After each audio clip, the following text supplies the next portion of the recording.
Hello all, my name is Krishna and welcome to my YouTube channel. So guys, we are in the 7th tutorial of Amazon SageMaker. Now in my previous tutorial you had actually seen we had deployed the machine learning model as endpoints.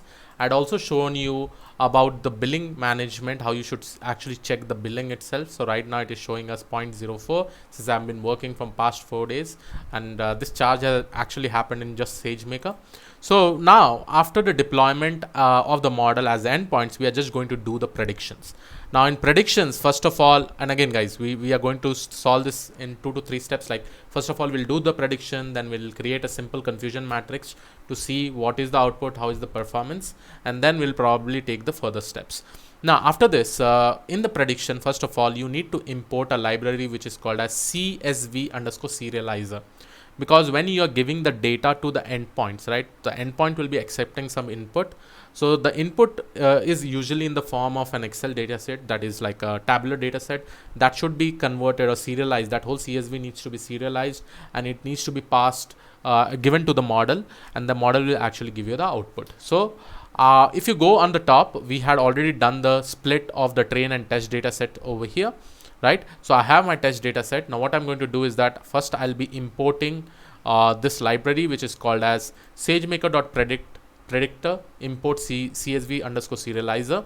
Then from the test data, what I'm going to do is that I'm going to drop my my dependent features, that is yes underscore no, y underscore yes from axis is equal to 1, and I'm going to convert this into an array.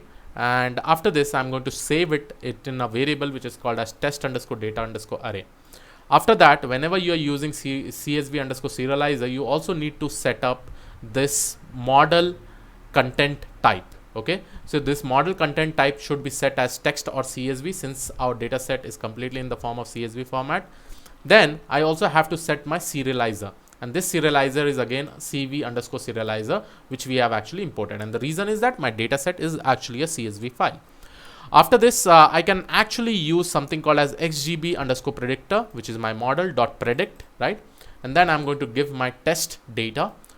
After that, I also have to decode it with the help of UTF -8 encoding. The reason is that again this encoding will be required, this decoding will be required because when we are actually doing the prediction, it will be in some encoded format, and that encoded format will be decoded by using this format itself, right, UTF-8.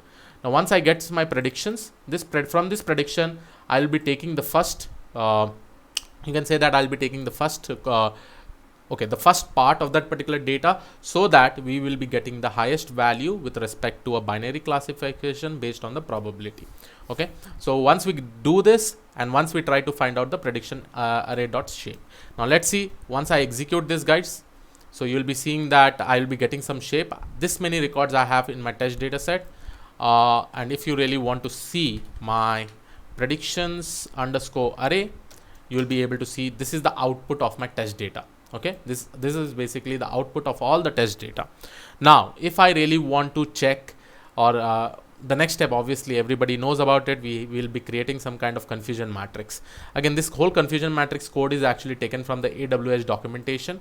What we have done is that they have actually implemented some cross tab, they have taken the prediction array, they have assigned some columns, and in short what they have done is that based on the purchase and no purchase, they have actually calculated all the features that is required.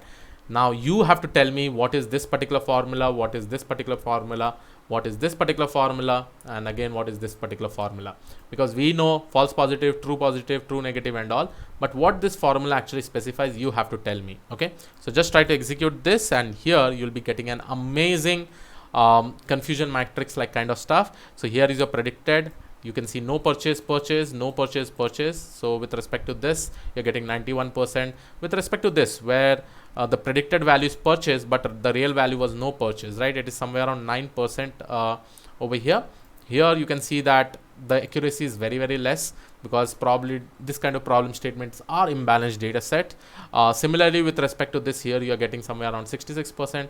But again, this purchase and your observed is no purchase at that time. So you can see in the left hand side, you can consider this as an observed value.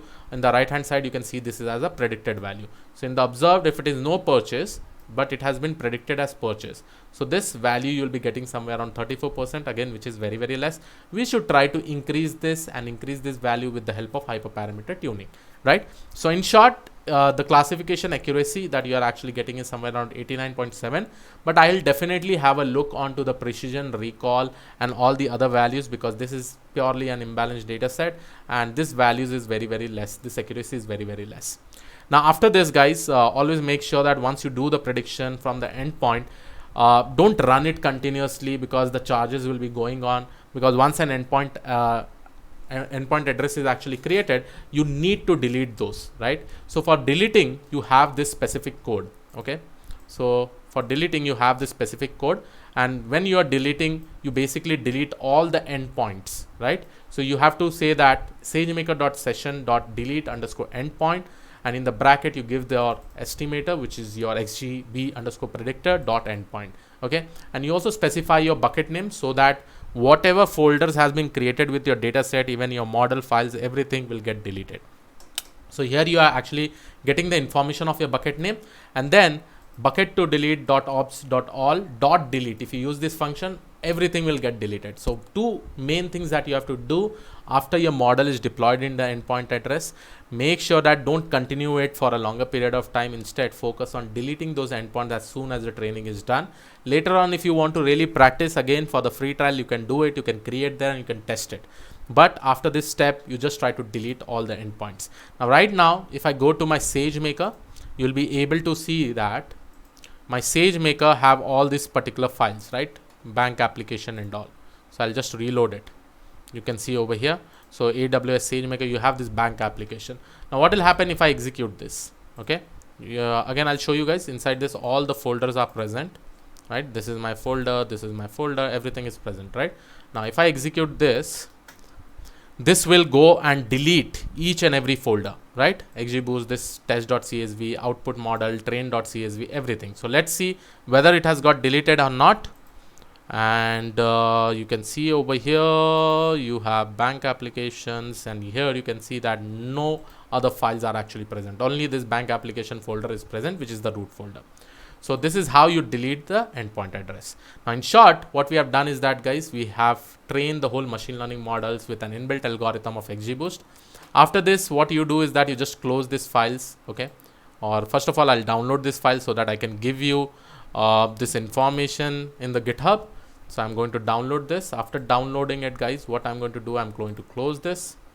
I'm also going to close this. I'm going to go over here and see what after this. I'm just going to delete all these files so that more charges should not happen. And here I'm actually deleting it, right? I can also delete the notebook instance now. Next step, right? I will try to delete this notebook instance. Probably we may have some options. Let's see, settings.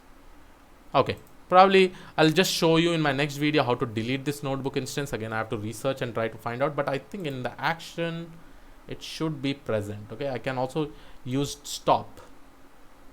So here it is actually getting stopped, right? Now once we stop it, now more actions we can see. Like if we have this delete options also, probably through some other way we have to delete this, which I'll be showing you in my upcoming videos. So I hope you like this particular videos, guys, and please do subscribe to the channel if you have not already subscribed. I'll see you all in the next video. Have a great day ahead. Thank you and all. Bye bye.